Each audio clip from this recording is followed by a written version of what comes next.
capítulo. Bom dia, Nath.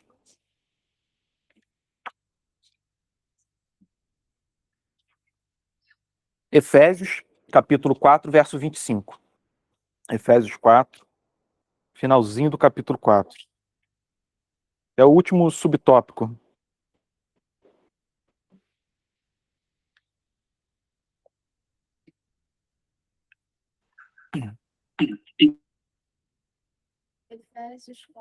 Efésios 4, verso 25. A gente vai ver esse último subtópico do capítulo. E se eu conseguir concluir hoje, domingo que vem a gente inicia o capítulo 5.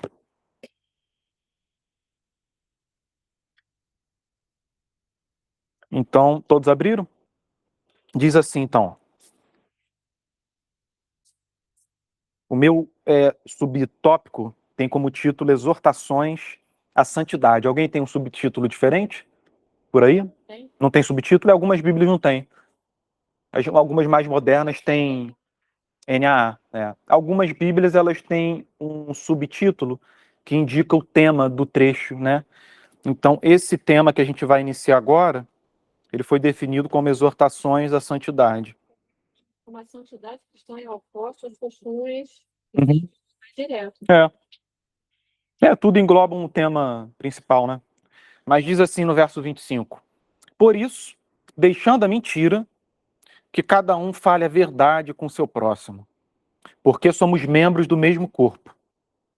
Verso 26. Fiquem irados e não pequem. Olha que verso, gente. Fiquem irados e não pequem. Em algumas traduções mais antigas, irai-vos, mas não pequeis.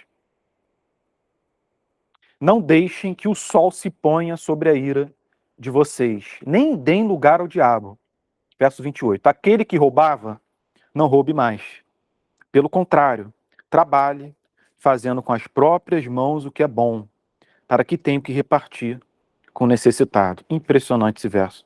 29. Não saia da boca de vocês nenhuma palavra suja ou torpe, mas unicamente a que for boa para edificação, conforme a necessidade, e assim transmita a graça aos que ouvem. Verso 30. E não entristeçam o Espírito Santo de Deus, no qual vocês foram selados para o dia da redenção. Verso 31. Que não haja no meio de vocês qualquer amargura, indignação, ira, gritaria, gritaria. Quantos pastores vocês vêm berrando do púlpito com microfone? Se não tivesse o microfone, até dava o benefício da dúvida. Às vezes ele precisa alcançar as pessoas que estão no final do recinto. Mas com microfone, a pessoa berrando. Aí está aqui o apóstolo Paulo, sem gritaria. E blasfêmia, bem como qualquer maldade. Verso final. Pelo contrário, sejam bondosos e compassivos, uns para com os outros, perdoando uns aos outros, como também Deus em Cristo perdoou vocês. Pai Santo, muito obrigado, Senhor, por uma semana tão especial. Muito obrigado pelo Senhor estar abençoando especialmente a minha vida, da minha família, Senhor, mas de uma maneira mais ampla também cada família, Senhor, da nossa igreja. Nós temos tido muitos testemunhos bonitos, Senhor, de pessoas que têm visto o Senhor agindo na vida da sua família, no matrimônio, na vida dos filhos. E isso tudo é fruto de nós estarmos colocando a sua palavra, Senhor, no centro das nossas afeições, dos nossos desejos. Estarmos regulando a nossa vida por esse amor, Senhor, a tua palavra, que é uma lâmpada para os nossos pés e uma luz para o nosso caminho. Nós queremos nessa manhã pedir que o Senhor abra o nosso coração, o nosso entendimento, em que a gente possa compreender, Senhor, a importância desses versos tão belos, em que eles caiam, Senhor, no nosso coração como uma semente lançada sobre a terra e deem fruto. Esse é o nosso desejo, com perdão dos nossos pecados. Amém. Então, gente, é muita coisa para ver. Improvável que eu conclua nesse domingo. Tem muita coisa importante aqui. Como viver a nova vida? Como viver a nova vida? Sim, sim, sim. Por isso, deixando a mentira, que cada um fale a verdade com o seu próximo. Bom dia. Então, gente, vocês podem estar se perguntando, mas peraí, eu não sou mentiroso. Eu até conheço alguns, mas eu não minto. Por que o apóstolo Paulo está falando dessa maneira genérica para toda a igreja? Ele não está se direcionando a um grupo de pessoas da igreja de Éfeso. É uma carta dirigida a todos. E ele está falando para todos, para que parem com a mentira. Por quê? Ele está pressupondo que tanto eles, quanto ele, quanto todos os seres humanos mentem. É um pressuposto que o apóstolo Paulo tinha, e não somente nós devemos ter por causa dele, mas por causa da forma em que a Escritura apresenta a condição humana. Ela é suscetível à mentira. Você pode estar achando, olha, mas eu não lembro de eu ter feito alguma mentira grave, ter cometido algo assim. Às vezes, se mudarem circunstâncias, você vai. Né? A gente não sabe o que a gente poderia ser em circunstâncias diferentes, sabe? Jó era uma coisa, mas depois que as circunstâncias mudaram, outras coisas apareceram na vida dele que não haviam antes. E isso acontece na nossa vida. Então nós nunca podemos achar que somos tão bons, sabe, aos nossos olhos, que não vejamos a possibilidade de cometer algum pecado que nós vemos em outros e não em nós. Na verdade, todos nós estamos suscetíveis às mesmas coisas. É por isso que o cristão ele deve regular muito dentro de si as denúncias, acusações e as críticas que ele faz a terceiros. Porque o cristão ele é aquele que foi chamado por Deus para falar sobre luz e trevas. Ele vai falar sobre a verdade, sobre o evangelho, e ele vai falar sobre o mal. Ele tem que fazê-lo. O problema é que o cristão ele não é alguém que está apontando para o mal de uma maneira invulnerável, sabe? Alguém tão distante do mal que pode retirar o cisco de olho de cada pessoa e não ter nada no seu. Não. O cristão ele é aquele que foi chamado por Deus para identificar o mal na própria vida e na vida de terceiros. E esse conhecimento, essa experiência, ela deve regular a forma que nós enxergamos, denunciamos, observamos algum mal externo a nós. E nesse caso, devemos tomar cuidado. Nós podemos cair em mentiras sérias, se as circunstâncias em nossas vidas forem alteradas. Contudo, eu acredito que a maioria de nós tem experiência pessoal. Não vou pedir para ninguém levantar a mão, mas a maioria de nós tem uma experiência pessoal de ter mentido ao longo da vida. E você não precisa assumir, confessar isso a mim, alguém do seu lado, mas, irmãos, nós somos mentirosos por natureza. E aqui o apóstolo Paulo está dizendo, olha, vocês eram assim, isso predominava na vida de vocês, é hora de vocês deixarem isso. Vocês passaram por uma transformação, essa transformação não vai impedir que vocês mintam, mas essa transformação ela foi poderosa. E ela concedeu a vocês um poder que vocês podem resistir à tentação de mentir. E é claro que nessas horas sempre aparece alguém falando, não, mas se for uma questão de vida ou morte, eu não vou mentir para salvar uma vida. Irmão, extremo é extremo. A gente está falando aqui sobre o ordinário, o dia a dia. Não é para nós para nós vivermos ou regularmos a nossa conduta de vida baseada em extremos, não é. É para nós regularmos a nossa conduta de vida baseada em moderação. E o que a moderação diz é que nós não devemos mentir, mas sermos honestos e sinceros com o nosso próximo, sabe? Por isso, deixando a mentira, que cada um fale a verdade com o seu próximo. Ou seja, ser franco, honesto. A verdade pode ser dura, mas dependendo da forma que você a apresente, ela pode trazer um grande benefício. E a mesma coisa é verdade de um outro lado. Você pode estar trazendo a verdade, mas da forma errada. E isso não é bom. Então, muitas vezes, o que importa é a sinceridade, a honestidade e a forma em que você transmite, sabe, essas coisas. Que cada um fale a verdade com o seu próximo. Porque somos membros do mesmo corpo. Porque somos membros do mesmo corpo. A ideia da mão querendo enganar o braço, do olho querendo enganar o ouvido, dos lábios querendo enganar, melhor, usando uma metáfora mais inteligível, os lábios querendo enganar os ouvidos. Omissão. A omissão, É mentira? A omissão é um caso bem delicado, porque eu parto do pressuposto de que tem verdades que é melhor a gente não dizer. A gente não está mentindo, a gente fala Acredito que não. Eu acredito que não. Tem circunstâncias, é difícil você pensar em cada circunstância específica, mas eu acredito que tem coisas que você deve guardar e não falar. Às vezes a pessoa não tem condição de ouvir, ela não tem maturidade, às vezes não vai trazer benefício naquele momento, mas você guarda para expor algo depois, sabe? E é aquilo. O apóstolo Paulo ele diz aos Coríntios que, fazendo uma retrospectiva da sua pregação inicial à igreja de Corinto, ele diz: olha, eu não dei a vocês alimento sólido. O que ele está dizendo é que ele reteve uma parcela do conteúdo do evangelho, porque ele percebeu que a igreja não tinha o preparo para ouvir. Então, assim, ele não expôs toda a verdade, mas partes dela. E à medida... Sim, Emerson, pode falar. Quer que eu termine?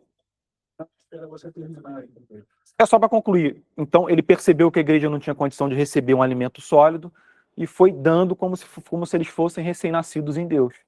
Parte por parte, parcela por parcela. Até o ponto em que ele conseguiu expor todo o conselho de Deus, né? E é claro que isso tem relação com o evangelho, com a pregação. Mas, assim, tem assuntos de natureza pessoal, familiar, que às vezes você evita de expor uma pessoa ao conteúdo porque ela está vivendo um momento de estabilidade emocional, passou um grande trauma, as emoções estão oscilando, então você diz, olha, não dá para falar isso para ela agora, vamos esperar, vamos guardar. Então, assim, é aquilo, a moderação, o dia a dia deve guiar esses eventos excepcionais que ocorrem, eles vão ocorrer. E é preciso que a gente aplique a sabedoria de Deus mesmo do alto, para poder saber quando reter, quando conservar e quando abrir. Pode falar, Emerson. O livro de Provérbios ele é muito é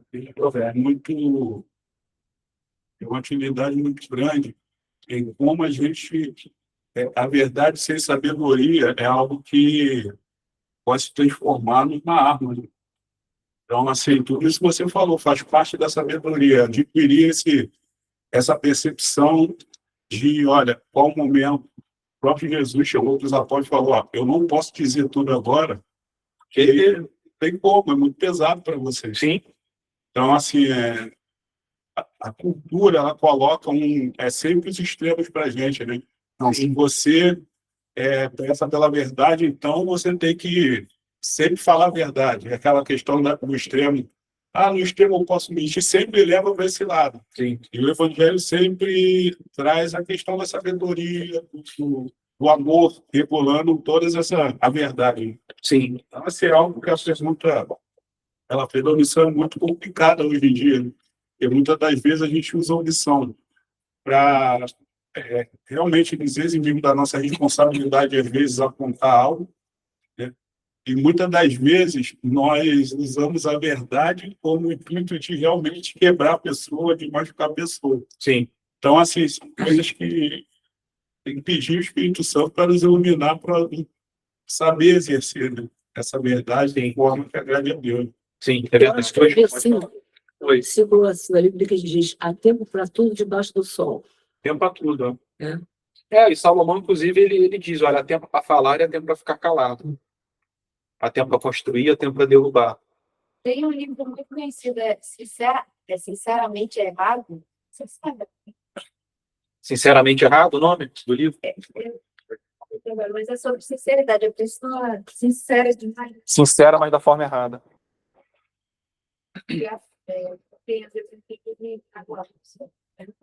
Eu vou dar um exemplo bem atual para vocês, e político, que vocês vão perceber a importância.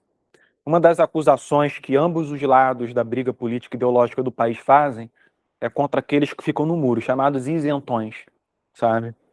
E eu acredito que a divisão ela é tão grave no país que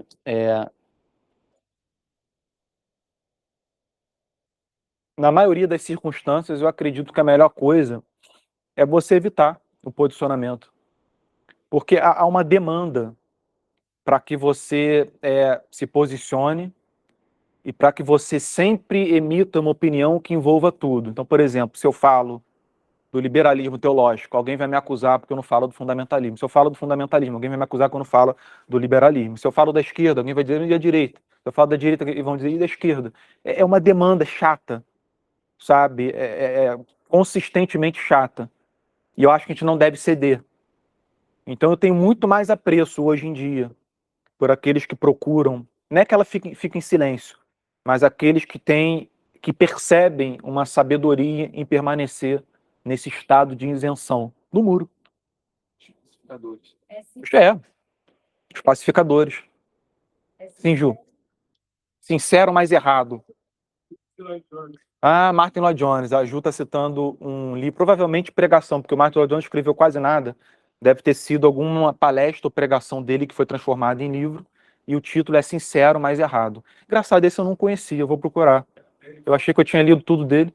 Esse livro ele fala da pessoa que é a questão de ser sincero, achar que ser sincero, uma pessoa sincera, uma pessoa boa, significa que isso necessariamente está se aproximando de Sim, sim. Ele vai falar, Sim, você sim. pode ser sincero nas suas convicções políticas, morais e éticas, mas contudo está lutando contra Deus. Sim, sim. Basicamente isso aí. Alguém aqui levantou a mãozinha? Foi você, Elise? Pode falar.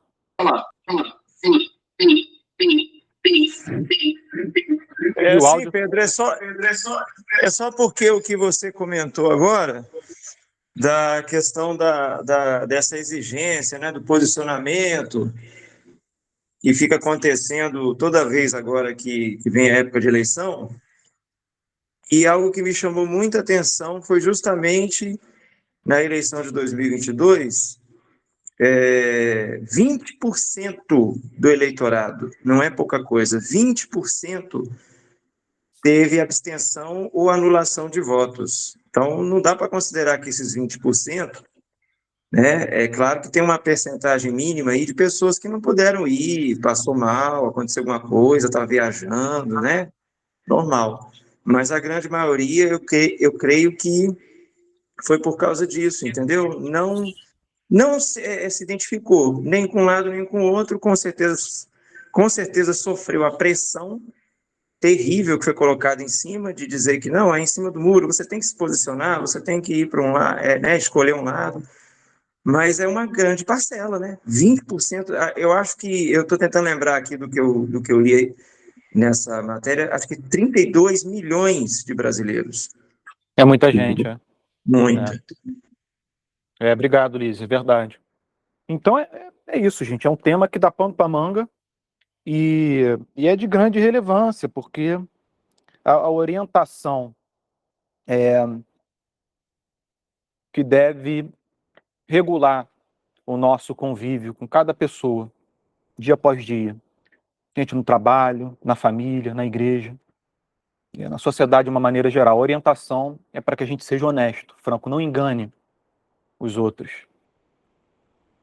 Então, se a gente deseja omitir vendo um benefício, maravilha. Mas mais importante é que a gente não engane, porque a predisposição humana tá em mentir, em enganar, sabe? A predisposição do ser humano é essa. E é isso que o apóstolo Paulo está chamando a atenção deles. Olha, vocês viviam assim. Vocês mentiam, vocês não eram honestos uns com os outros. Vocês não falavam a verdade. O que sentiam, o que pensavam. Bajulavam a beça uns aos outros. Tinham amizades que não eram verdadeiras. E aqui ele está dizendo, não é para ser mais assim. E o motivo é esse, porque somos membros do mesmo corpo. E uma parte do corpo que se encontra contra uma outra parte, sabe, que não se vê nessa ligação orgânica, viva, sabe, é algo que prejudica toda a igreja, todo o corpo de Jesus. Verso 26, e esse aqui dava para ficar o domingo inteiro e o próximo falando sobre ele. Fiquem irados ou irai-vos e não pequeis. Primeiro ponto, a ira faz parte da natureza humana, regenerada e não regenerada. Primeiro ponto é esse.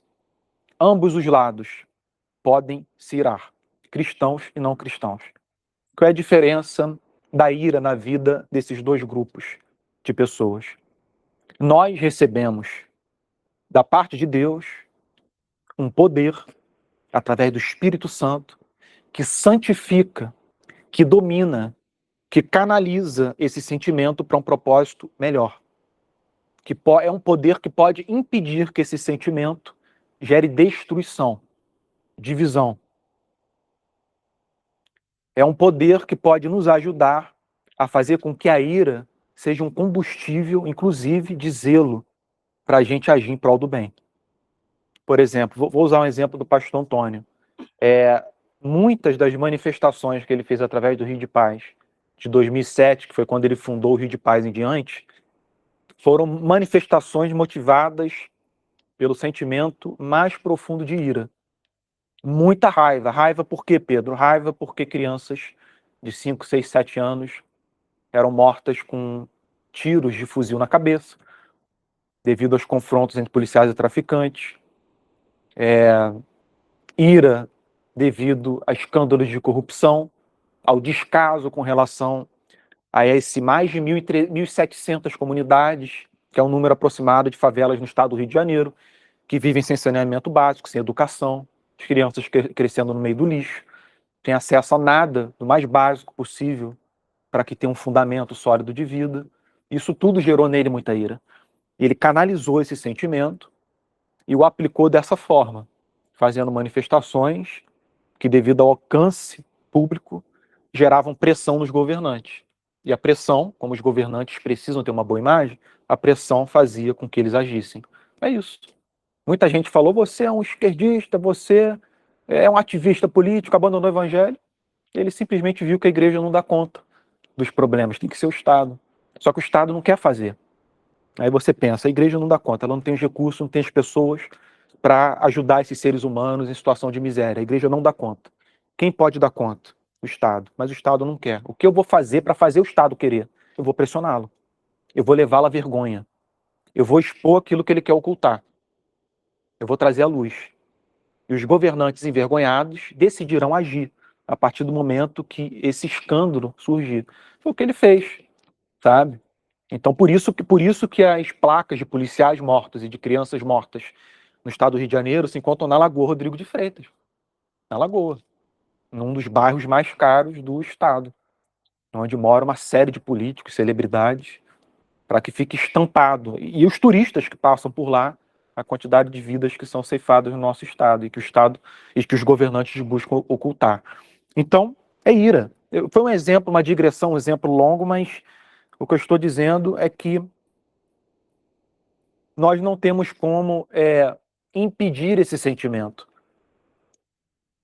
Mas nós temos como, através do domínio próprio, sabe, contando com a ajuda do Espírito Santo, com temor a Deus especialmente, tomar cuidado para que essa ira, ela não extrapole, ela não fique muito tempo guardada no nosso coração, virando um rancor. E é por isso que ele diz logo em seguida, olha, não se ponha o sol sobre a vossa ira. Não deixem que o sol se ponha sobre a ira de vocês, ou seja, não deixem que o tempo passe e esse problema da ira, desse sentimento, não seja resolvido. É para vocês canalizarem esse sentimento para algo bom o mais rápido possível. É para vocês dominarem ele o mais rápido possível. Não permitam que ele seja, sabe, guardado no íntimo de vocês. Por quê? Porque ele vai virar algo ruim. E aqui ele está apresentando, inclusive com isso, ele está apresentando aquele estado de espírito ideal para o povo de Deus, que é esse estado de paz de espírito, de alma, de consciência, de fazer as coisas em paz. A ira não deve predominar, caso ela ocorra. Irai-vos, mas não pequeis, não se põe o sol sobre a vossa ira. Ou seja, preservem esse espírito manso, sabe? Essa coisa assim, esse temperamento mais circunspecto, sabe? Contrito. E, infelizmente, uns vão ter mais dificuldade que outros, porque o temperamento difere, sabe? O temperamento difere. Não somente as tentações que cada um de nós está passando diferem, mas o próprio temperamento. Pedro teve muito mais dificuldade de lidar com a ira do que João, isso é óbvio. Você vê isso nas escrituras facilmente. Você não vê um vestígio de que João tinha uma tendência a se irar, mas você vê na vida de Pedro. Eu diria até que na vida do apóstolo Paulo você percebe. Ele tinha devido ao seu temperamento, uma inclinação mais fácil à revolta. Isso você claramente nota, ele se indignava muito facilmente. Mas o especial de você observar na vida dele é a impressionante obra de Deus que impedia que essa indignação se transformasse em algo ruim, pelo contrário. Ele fazia uso dessa indignação, dessa ira, sempre para o bem.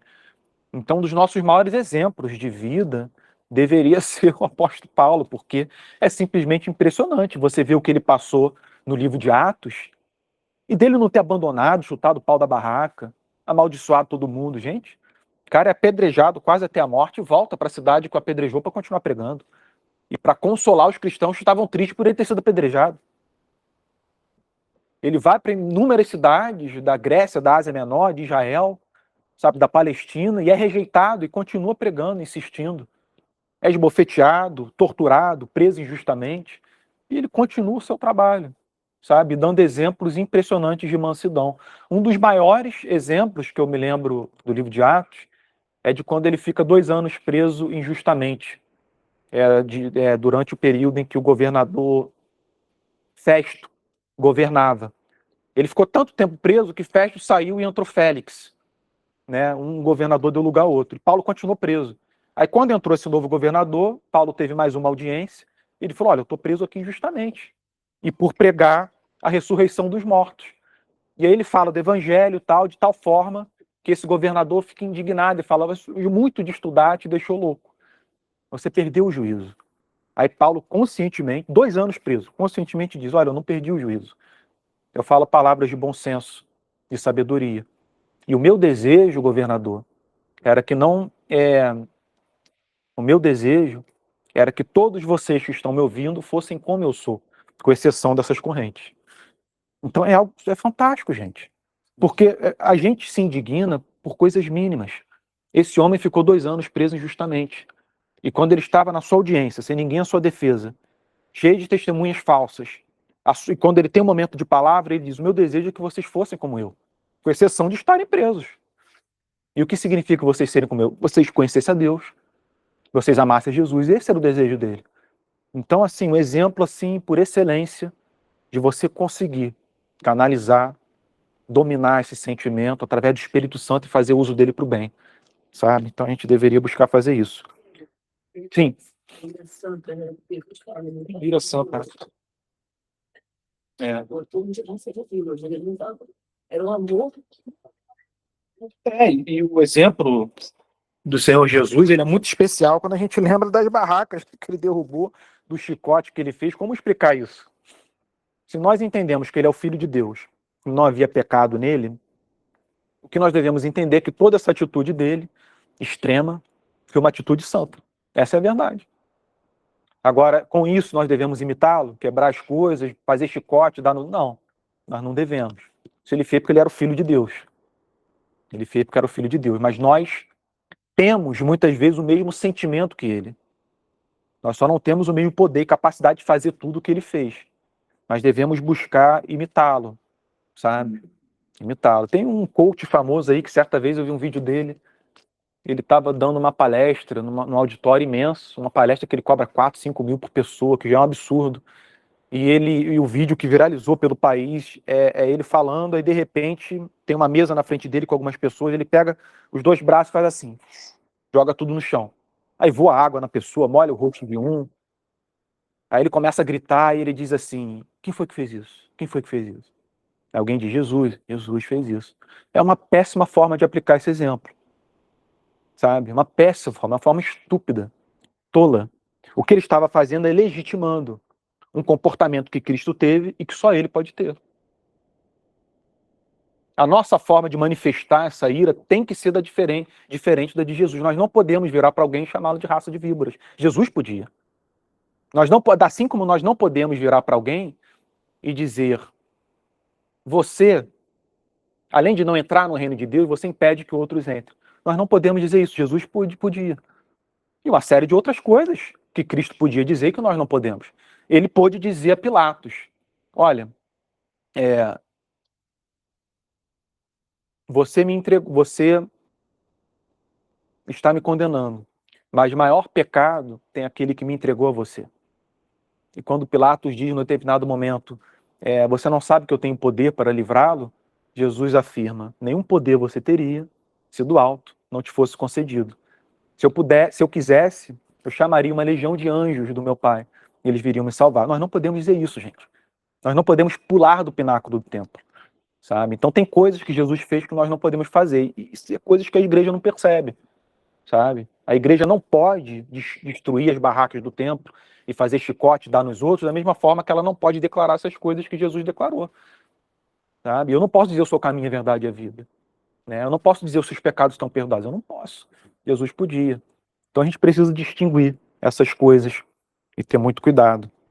Então não deixem que o sol se ponha sobre a ira de vocês, nem deem lugar ao diabo. Nem deem lugar ao diabo. Nem deem lugar ao diabo. O que ele está querendo dizer aqui, Pedro? O que ele está querendo dizer aqui?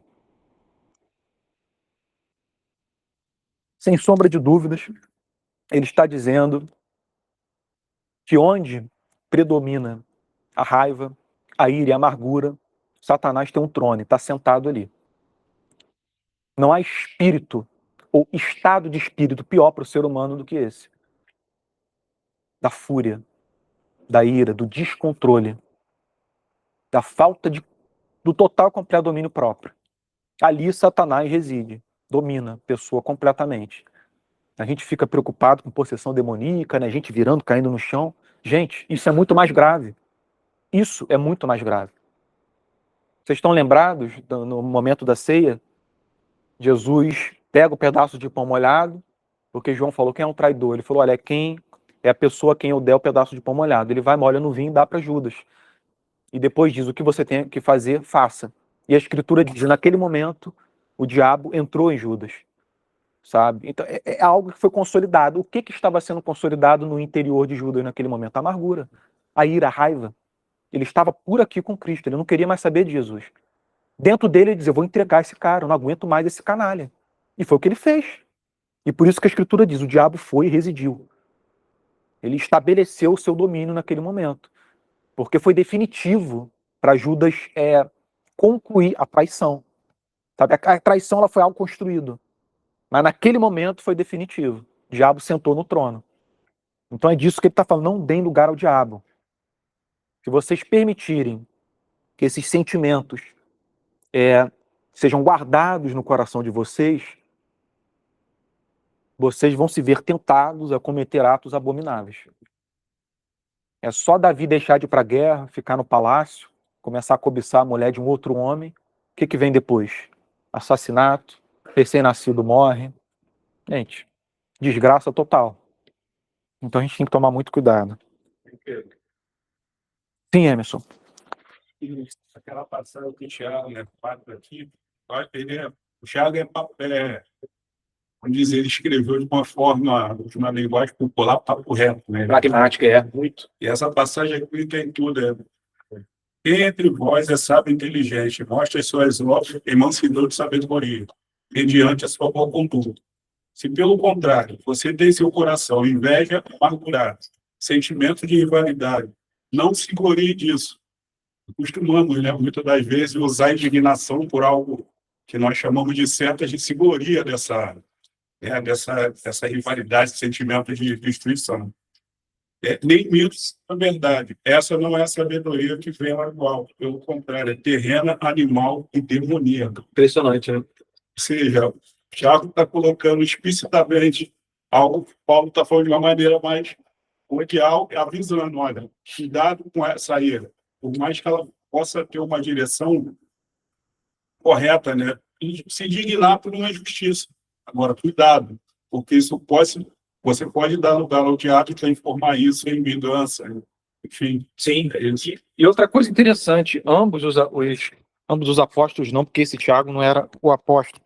O apóstolo Tiago já tinha morrido, esse era outro Tiago, mas ambos os homens, eles estão definindo dessa forma de possessão demoníaca ou influência demoníaca algo muito sutil, algo muito diferente do que a gente imagina.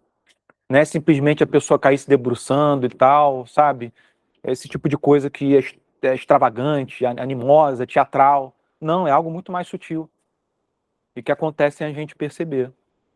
Então, esse ponto é muito... Por isso que eu estou gastando tempo nesse verso da ira, porque nós estamos sempre suscetíveis a ver esse sentimento surgindo. Nem com aparência tão sutil a bondade, se você beneficiar, apresenta para o lado bom, uma sutileza, a gente traz, tem semana, Sim, uma vida. verdade. E aí, Sim, Ju. aparece essa santidade, mas negando a eficácia dela. Né? Pensamos. Tô pensando aqui, eu acho que hoje as pessoas dizem assim, tá estressada, eu tô estressada. A pessoa tá irada. Mas a pessoa agora mudou a palavra. Eu tô estressada, não vai comer. E usa isso para Justificar. justificar. Na verdade, a pessoa tá irada. Tá irado. Mas agora o nome é estressar. Quem está estressado tem que ter força para fazer isso, está estressado. Eu confesso para você, se eu não tiver. Eu vi isso várias vezes, agora eu penso O trânsito. mas eu não tô me estressando. Mirando. Olha, eu não sei se tem um lugar mais fácil da gente se estressar do que no trânsito, eu sendo sincero. Porque a pessoa, quando ela se encontra protegida por toda aquela tonelada de metal, ela faz coisas bizarras. Ela se sente no direito de fazer coisas bizarras, né? Sim, Delci. Isso que me preocupa é que, se você você claro, a ação do mal, a ação do diabo, ela é sistêmica. Eu quero dizer, às vezes eu posso ser instrumento na mão do mal, né, para repercutir dentro da minha família uma série de coisas inconvenientes. Isso pode ser dentro da comunidade, pode ser em qualquer lugar. Não é apenas uma questão daquele ato. A questão é a reverberação desse ato dentro de algum lugar. Essa é uma coisa, para mim, muito séria. Porque, como você falou, às vezes nós estamos preocupados com a questão que é triste, que é a possessão demoníaca, né? Mas eu acho que a sutileza e essa questão da nossa responsabilidade de não repercutir Faz mais mal, isso faz mais mal do que o outro. E a gente tem que ter mais cuidado. E é sistema, né? O que ele quis dizer, sendo sistemático, com esse termo, é de que a coisa tem padrão, tem método, ela tem uma conjuntura cheia de ramificações e que a gente vai reproduzindo sem perceber, sabe? E para quebrar esse elo, né, e impedir que essa coisa se espalhe, é justamente o domínio próprio que a gente tem que ter, sabe? O controle das nossas emoções, o cuidado com o nosso temperamento. Muita gente justifica ou legitima o que faz por causa do temperamento. Ah, ele é assim. Ah, eu sou assim. Gente, pelo amor de Deus. Se você não está num bom dia, fique em casa. Não saia, né? Eu, que não sou um santo, não sou um anjo, se eu tiver num humor ruim, num determinado dia, eu vou evitar, sabe? Encontrar muita gente ou ir para lugares onde isso pode me piorar, sabe? Eu vou procurar ficar mais quieto, vou ler um livro, ficar mais em casa. É claro que são coisas excepcionais, né, que ocorrem. Mas todos nós estamos suscetíveis a isso e a gente deve tomar cuidado para não infernizar a vida do próximo, né? Acabar com toda alegria. Deixa eu colocar um problema desses sentimentos, e ele acaba. A gente acaba esquecendo que ali existe outra pessoa. Às vezes não trata a pessoa como ela deveria, né? A gente perde de vista a dignidade, a santidade da vida humana, sabe, os sentimentos da pessoa. A gente acaba ferindo com as palavras, né? Como é que eu digo essa coisa da lacração? É o que eu repercutir algo e mais que você tenha achado que aquilo seja um luxo, você trata de uma forma que ela adora, que é o que você alimentar isso e você começar a propagar isso e as outras pessoas, até por sentimento de pertencimento, daquele nicho, não pensa nas consequências, não pensa em nada. Não penso nada. E com uma desculpa que está querendo derrubar o mal, mas está sendo lidando com o mal por meio do mal. E uma coisa que o próprio Cristo falou que era para ser assim. Deveríamos ser diferentes. Sim, exatamente. E vamos pegar o próximo verso, que ainda dá tempo.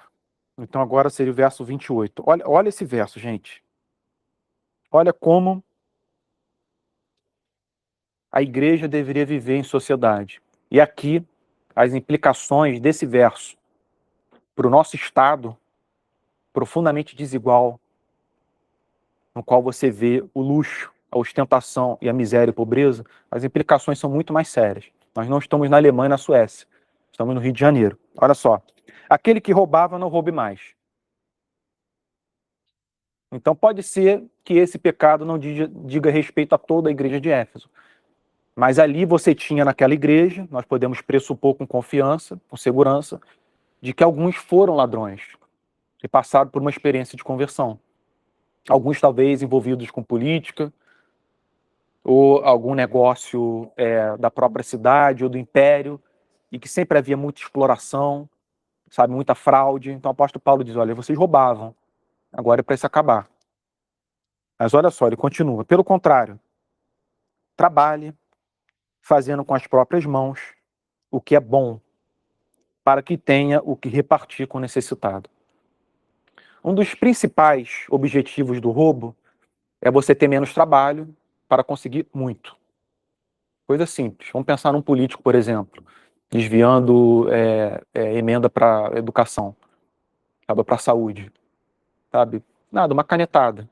Uma empresa de fachada, um empresário corrupto, um laranja, desviou, embolsou não sei quantas pessoas, uma quantidade exorbitante de grana, pouquíssimo trabalho. Coisa foi decidida numa reunião de minutos, entre 3, 4, 5 pessoas, cada um levando o seu.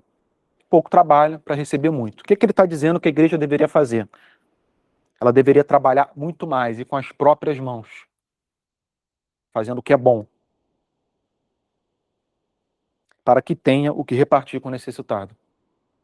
Aqui ele está dizendo que um dos principais objetivos, e isso é impressionante, um dos principais alvos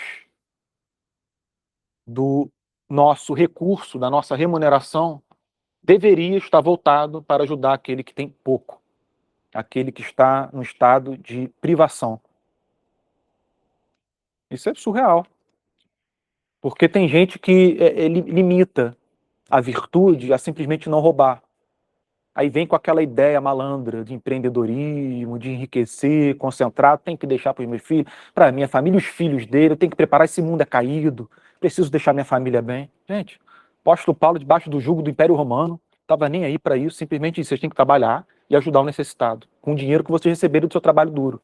É isso, é franco, é honesto, é simples. Qual é a dificuldade da igreja reproduzir esse comportamento no Brasil? Avareza. Avareza. Egoísmo. A igreja não quer. E por isso que vem esses discursos de riqueza.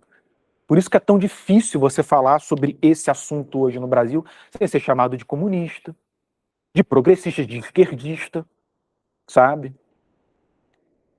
De um liberal. E é um verso que ele tem implicações cada vez mais sérias de acordo com o contexto em que nós vivemos. E o nosso contexto é o que gera as implicações mais sérias, que é o contexto do estado do Rio de Janeiro, 1.700 favelas ou mais, e algumas vivendo na miséria. Uma das mais pobres eu vi com os próprios olhos, que foi o Lixão de Gramacho, em Duque de Caxias, para quem não conhece, chamado Jardim Gramacho. Um lixão que foi aterrado. Contudo, ainda continua de forma clandestina. As pessoas simplesmente vivem em cima do lixão que foi aterrado. Vocês imaginam um lixão imenso. Imaginem que essa sala inteira fosse um lixão. Tudo, lixo. Ele foi aterrado e barracos foram construídos em cima, dos tapumes. É uma espécie de toldo, de coisas que foram colocadas em cima do lixo. As pessoas moram ali em cima, na mais profunda miséria, fazendo coisas que não dá nem para eu descrever, porque vai deixar a gente enjoado. E eu passei 2 anos indo lá com Joana e chocado com o estado em que pessoas vivem a 50 minutos de Niterói. 50 minutos. Então, eu acho que nós deveríamos levar mais a sério essas passagens. E eu acho que a igreja no nosso país, no futuro, muitos vão ouvir da boca de Jesus, olha, eu tive fome, tive sede, eu estava preso, eu estava nu, vocês não vieram ao meu auxílio. Ele vai dizer, porque tem muito crente nesses lugares. Essa favela que eu mencionei para vocês tem de tudo quanto é tipo de igreja. Deus é Amor, Assembleia, aquela, como é que é o nome? Nazareno. Tem de tudo. Universal. tudo quanto é tipo de igreja. Às vezes é 2, 3 por rua. E de manhã cedo ou no anoitecer você vai ver sempre gente com a Bíblia na mão indo para o culto. Então, assim, né, como é que pode você reproduzir esse discurso de empreendedorismo, de enriquecimento, enquanto isso está ocorrendo? E você nem ao menos se importa. Fecha os olhos, você tapa os olhos para essa realidade, sabe? E o pregador não fala do púlpito, porque era dever dele falar. E aí o que acontece? A igreja, consequentemente, não se importa. Né? Então, assim, é um verso que dava para ficar aqui 2, 3 domingos falando sobre ele, porque é algo muito sério.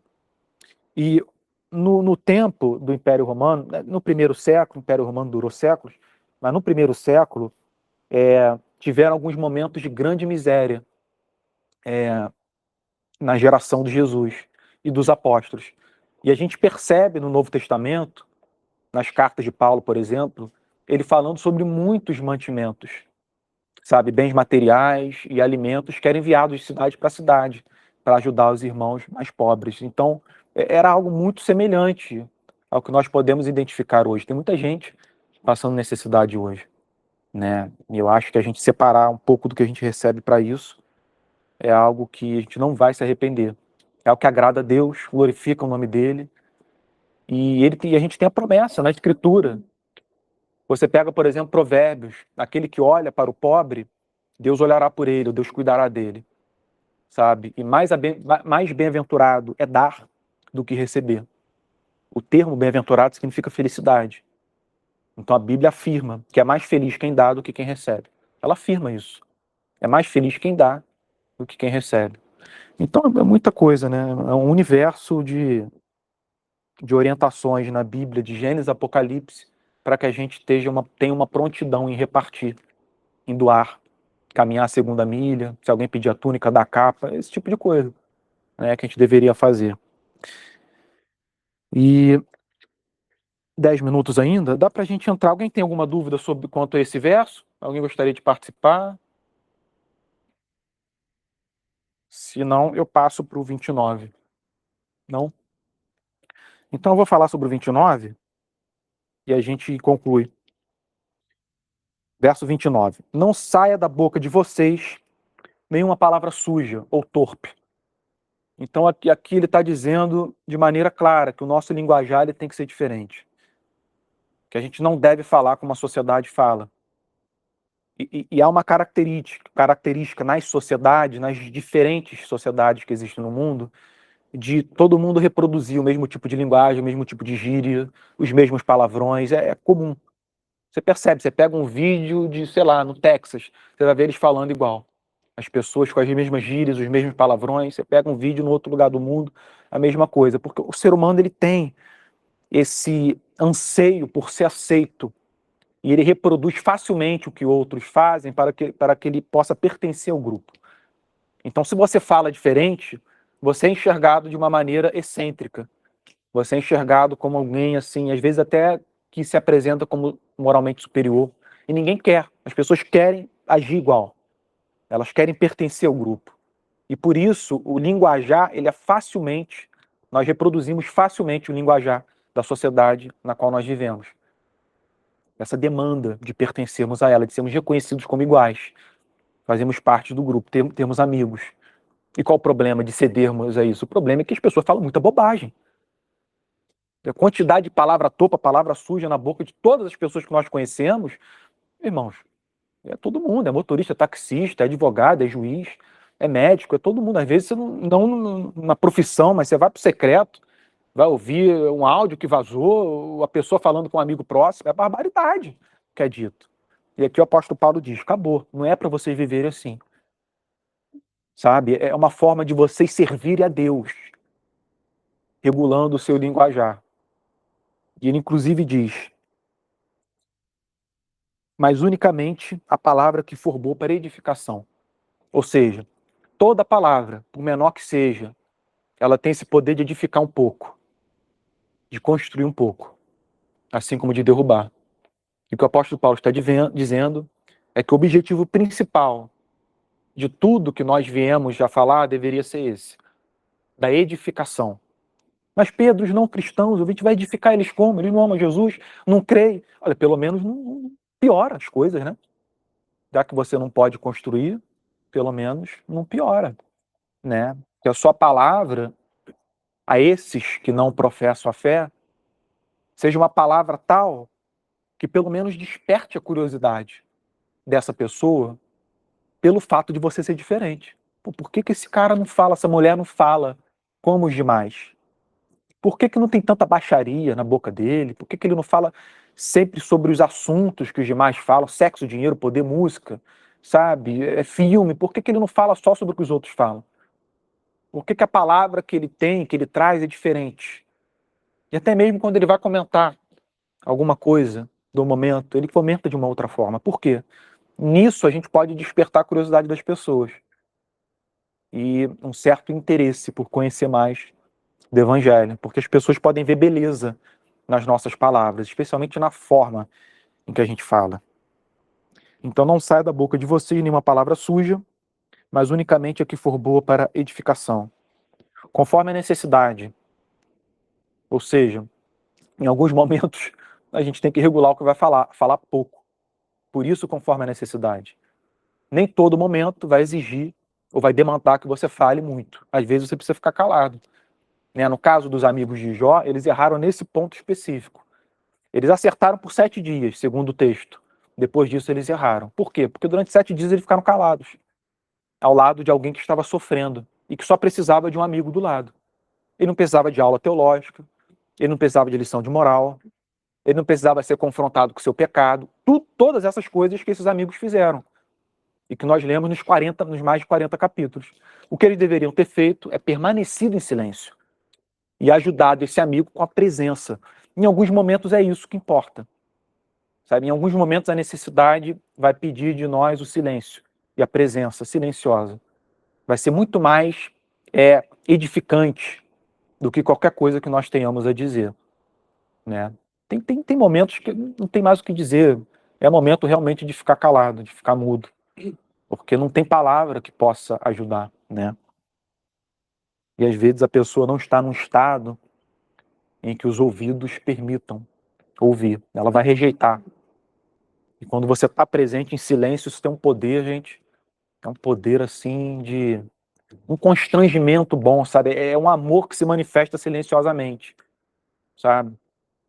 É algo que a gente deve pensar. Desculpa, Sim. Mas aquele menino fala, há momentos que as palavras não resolvem, mas o gesto de Jesus na cruz garante a mão por nós. Foi no Calvário que ele, sem falar, mostrou ao mundo inteiro que Foi como ovelha muda matadora. Ele foi praticamente mudo, ou seja, ele falou muito pouco, né? E ele deixou um exemplo, os textos dos evangelhos em que falam sobre a crucificação, eles deixam um exemplo muito bonito do domínio próprio que Cristo teve em circunstâncias onde a maioria de nós, ou a razão de uma maneira geral, pediria uma fala, pediria uma autodefesa, sabe, uma indignação. Jesus não, ele se entregou em silêncio, sabe, especialmente quando ele foi acusado, né, pelos sacerdotes, pelos judeus, diante dos governantes.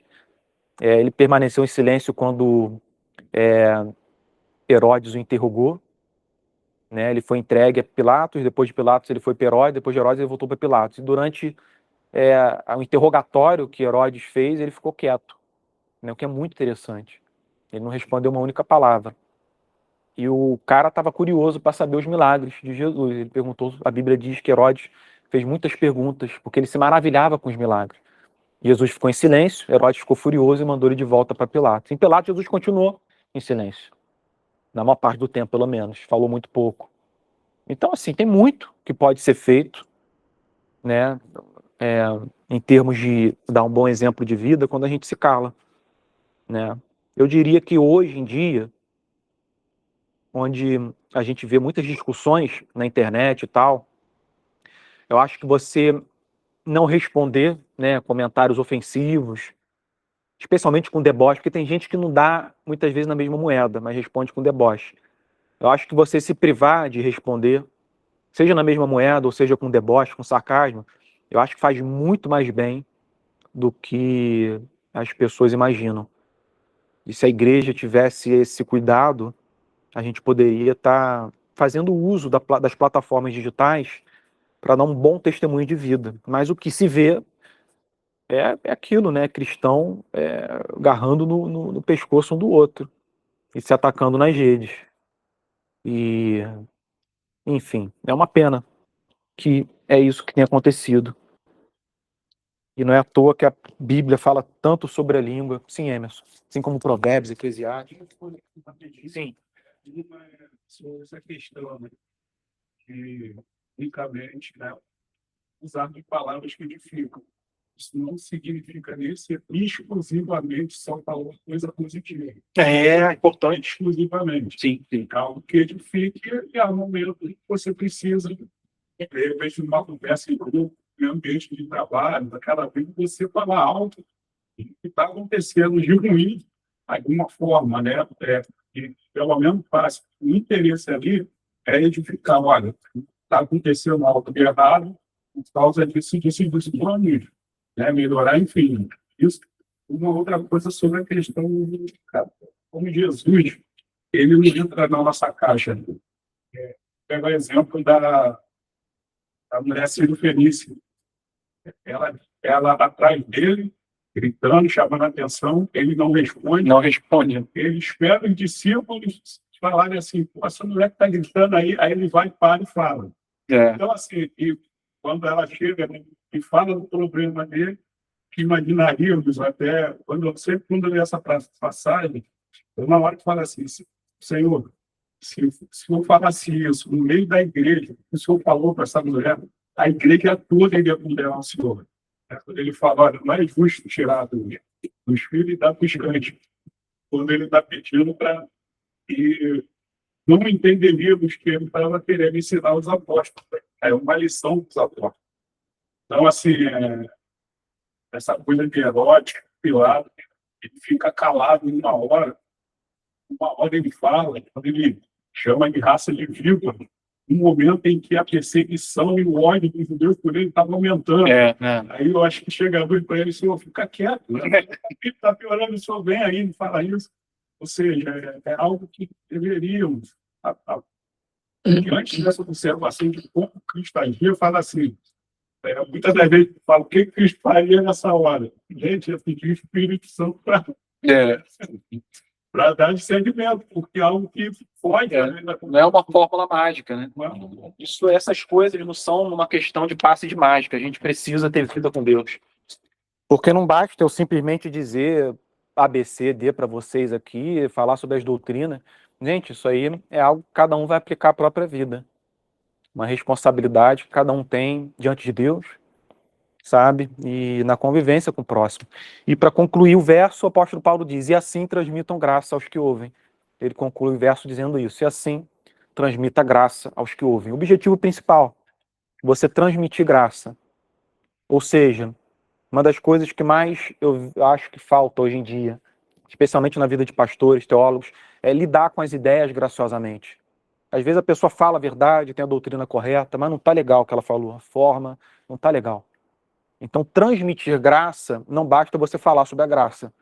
Você tem que falar sobre a graça graciosamente. Você tem que expor a verdade com graça. Assim você transmite graça. A graça ela não é uma coisa assim, né, estática. Você apresentou, recebeu. Não. Levante sua mão, recebeu. Não é assim. Vem aqui na frente, não é assim. Vou declarar e vai, não vem assim. Sabe? É uma coisa que vem quando você está com o coração queimando por Jesus. E isso vai ser transmitido pelas suas palavras. O coração da pessoa vai queimar também. Né? Como o pastor Antônio usa o exemplo de vez em quando dos puritanos, né, que o homem cheio do Espírito Santo é um cara queimando no púlpito e que vai incendiando a igreja. E no bom sentido. Né? Ele vai aquecendo o coração da igreja. Né? E tem um outro puritano inglês que diz também que o pastor ele é como uma vela. Né? À medida que ele vai queimando, vai se desfazendo. Né?